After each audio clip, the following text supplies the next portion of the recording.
Viewers, आज हम देखने वाले हैं कक्षा 9वीं के गणित के बेसलाइन टेस्ट में किस तरह के प्रश्न आपके आने वाले हैं। तो शुरू करते हैं और इसी प्रकार के और वीडियो देखने के लिए कक्षा 9वीं और 10वीं की संपूर्ण तैयारी के लिए चैनल को सब्सक्राइब कीजिए। तो यहाँ जो प्रश्न दे रखा है वह है 1 दर्जन पेन की कीमत 84 रुपए है, तो एक पेन की कीमत क्या होगी। तो यहाँ पे 1 दर्जन पेन की कीमत दे रखी है कि 1 दर्जन मतलब 12 होते हैं, तो हम बता सकते हैं कि 12 पेन, ठीक है, चूंकि से करेंगे इसे, चूंकि 12 पेन की कीमत बराबर 84 रुपए है, इसलिए एक पेन की कीमत बराबर 84 बटा 12। तो इसमें 12 का भाग लगा देंगे 84 में, तो 12 का पहाड़ा कितनी बार बोलेंगे, 12 7 84 होता है, ठीक है, 7 बार बोलेंगे 12 का पहाड़ा, तो 12 एकम 12, 12 एकम 12 और 12 7 84, 7 बार इसका पहाड़ा बोलेंगे। तो यहाँ पे तो इसलिए इस प्रकार से एक पेन की कीमत आ गई। हम यहाँ लिख देंगे एक पेन की कीमत बराबर 7 रुपए है, ठीक है, 7 रुपए है। तो इस तरह के प्रश्न आपके एग्जाम में आएंगे। यहाँ पर संख्या कुछ भी हो सकती है, अधिक वस्तुओं की कीमत बता रखी होगी और एक वस्तु की कीमत पूछी जाएगी, क्योंकि इस तरह के प्रश्न आपके ब्रिज कोर्स में हैं और उसी के आधार पर आपका ये बेसलाइन टेस्ट है। इसके बाद जो अगला प्रश्न है वह हल कीजिए। तो हल कीजिए में गुणा वाले क्वेश्चन आ सकते हैं, तो हम इसको हल करके देखते हैं। 232 में 3 का गुणा करना है, तो हम यहाँ करेंगे 232 गुणा 3, 3 दूना 6, 3 का पहाड़ा 3 बार बोला, 3 तिया 9 और 3 दूना 6। इसी प्रकार 432 में 5 का गुणा करना है, तो 432 गुणा 5, 5 का पहाड़ा 2 बार बोलेंगे, 5 दूना 10 की 0, अंसिल का 1, 5 तिया 15 16 की 6, अंसिल का 1, 5 चौक 20 और 1 21, तो 2160 इसके गुणा करने से आए हैं। तो इस तरह से गुणा के क्वेश्चन आ सकते हैं। तो गुणा के क्वेश्चन करने के लिए हमें पहाड़े याद होना चाहिए। यदि आपको पूरे पहाड़े याद नहीं है तो कम से कम आपको 10 तक के पहाड़े तो याद कर ही लेना चाहिए। इसके बाद जो अगला प्रश्न हो सकता है वह भाग वाले प्रश्न आएंगे। जैसे 236 में भाग करना हमें 3 का, तो हम करेंगे 236 भागित 3, 3 का पहाड़ा कितनी बार बोलेंगे, तो 3 का पहाड़ा 7 बार बोलेंगे, 3 7 तो 21 हो जाएंगे, क्योंकि 8 बार बोलने से 3 8 24 मतलब बड़ी संख्या हो जाएगी 23 से, तो हम 7 बार बोलेंगे। यहाँ घटा देंगे, 3 में से 1 कम हुए तो बचा 2 और 2 में से 2 गए तो बच गया 0, तो यहाँ ऊपर से उतारे 6। अब 3 का पहाड़ा 8 बार बोला, 3 8 24 हो गए हैं, 2 में से 2 गए तो 0, 6 में से 4 गया तो बचा 2, तो यहाँ 2 शेष बच गए हैं और यहाँ पे आ गया है 78 भागफल। इसी प्रकार 537 में 6 का भाग लगाना है, तो हम यहाँ करेंगे 537 भागित 6, ठीक है, 537 भागित 6, तो 6 का पहाड़ा बोलेंगे, 6 पंजानी 30, 6 6 36, 6 7 42, 6 8 48, 6 9 की 54, तो 9 बार बोलने पे तो 54 आ जाएगा, 54 बड़ी संख्या हो जाएगी, तो हम 8 बार बोलेंगे और यहाँ लिखेंगे 6 8 48, यहाँ घटा देंगे। अब यहाँ से 3 में से 8 नहीं कम हो रहा, तो इधर से उधार लेंगे, तो 3 से 13 हो जाएगा, 13 में से 8 घटाएंगे तो 8 9 10 11 12 13, 5 बच गए हैं। इसने एक उधार दिया तो 4 हो गया, 4 में से 4 गए तो बचे 0, ऊपर से उतारा 7।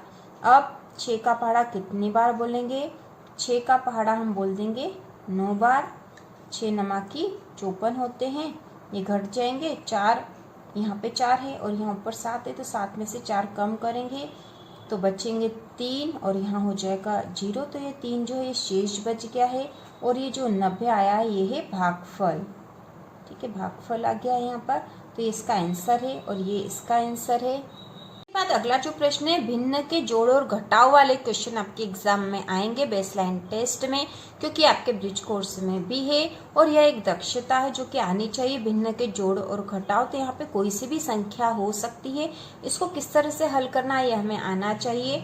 तो यहाँ पे 2/5 धन 4/5 है, तो नीचे जो हर की संख्या है, ठीक है, ऊपर की संख्या अंश होती है और नीचे वाली हर, तो इसका हर और इसका हर दोनों 5 ही है, तो हम इन दोनों का हर मिला के यहाँ 5 लिख देंगे, ठीक है, 5 हो गया और ऊपर वाली संख्या को जोड़ देंगे तो 2 धन 4 हो जाएगा बराबर 2 और 4 हो गया 6/5। ठीक है, 2 और 4 6/5। यहाँ पे इसका हल हो जाएगा। यह हल करना था हमें क्योंकि हर वाली संख्या समान थी तो हम सीधा लिख दिया हमने 5 और 2 और 4 को जोड़ दिया तो ये हो गया 6/5। इसी प्रकार जो अगला प्रश्न है तुल्य भिन्न बताइए, तो हमें यहाँ तुल्य भिन्न बताना है। जैसे 2/5 की तुल्य भिन्न, तो तुल्य भिन्न बताने के लिए हमें इसको जब हम हल करेंगे तो हमें एक ही संख्या का ऊपर और नीचे दोनों ही जगह गुणा कर देंगे तो उसकी तुल्य भिन्न आ जाएगी। जैसे हम इसमें 2 का ऊपर गुणा करेंगे और 2 का नीचे गुणा कर देंगे तो जो संख्या आ जाएगी वह इसकी तुल्य भिन्न होगी। तो यहाँ गुणा करेंगे 2 दूनी 4 हो गया और 2 पंजे 10 हो गया। तो जो 4/10 संख्या आई है वो 2/5 की तुल्य भिन्न है। इसी प्रकार 3/5 की तुल्य भिन्न बतानी, तो 3/5 इसमें भी हम किसी भी संख्या का गुणा कर सकते, तो हम यहाँ 2 का कर देंगे, 2 का गुणा ऊपर 2 का नीचे, तो हमने लिख दिया 2/2 और इसका गुणा कर देंगे तो 3 दूना 6 हो गया और 5 दूना 10 हो गया। तो 6/10 जो संख्या आई है वह 3/5 की तुल्य भिन्न है।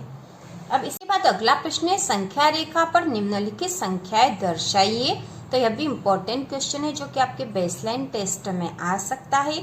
तो यहाँ पे संख्या दे रखी 3, ऋण 4, ऋण 5, इसके अलावा कोई सी भी संख्या आए तो आप संख्या रेखा पर आसानी से दर्शा सकते हो। तो संख्या रेखा या तो आपको पेपर में दे रखी होगी या फिर आप बना सकते हो। तो संख्या रेखा बनाने के लिए एक सीधी लाइन बना लेनी है। ठीक है, सीधी लाइन बना लेनी है यहाँ पर जैसे हमने यहाँ बनाई है और उसके बाद इसमें बराबर दूरी पर अंकों को दर्शाना है। तो सबसे पहले हम संख्या रेखा पर बीच में 0 बना लेते हैं। ठीक है, संख्या रेखा के बीच में होता है 0। अब हमें 1 से 5 या क्योंकि यहाँ सबसे बड़ी संख्या 5 ही दे रखी तो हम 5 या 6 तक ही बना लेंगे और बराबर दूरी पर कॉलम बराबर दूरी पर संख्याओं को दर्शा देंगे। जैसे कि यहाँ पर हम दर्शा देंगे, यहाँ से ये 1 हो जाएगा, ये 2, 3, 4, 5, 6। ठीक है, 6 तक और इधर भी ऐसे ही दर्शा देंगे हम 6 तक। तो यहाँ हो जाएगा 1, 2, 3, 4, 5 और 6 तक। ठीक है, अब हम यहाँ पर लिख देंगे ये 1 था, 2, 3, 4, 5, 6 और इसी प्रकार यहाँ पर संख्या रेखा पर 0 को इस तरफ की जो संख्याएं होती वो धन वाली संख्याएं होती, जबकि 0 के दूसरी तरफ वाली जो संख्या है वो ऋण वाली संख्याएं होती है संख्या रेखा पर। तो यहाँ आ जाएगा ऋण 1, ऋण 2, ऋण 3, यहाँ पर है ऋण 4, ऋण 5 और ऋण 6।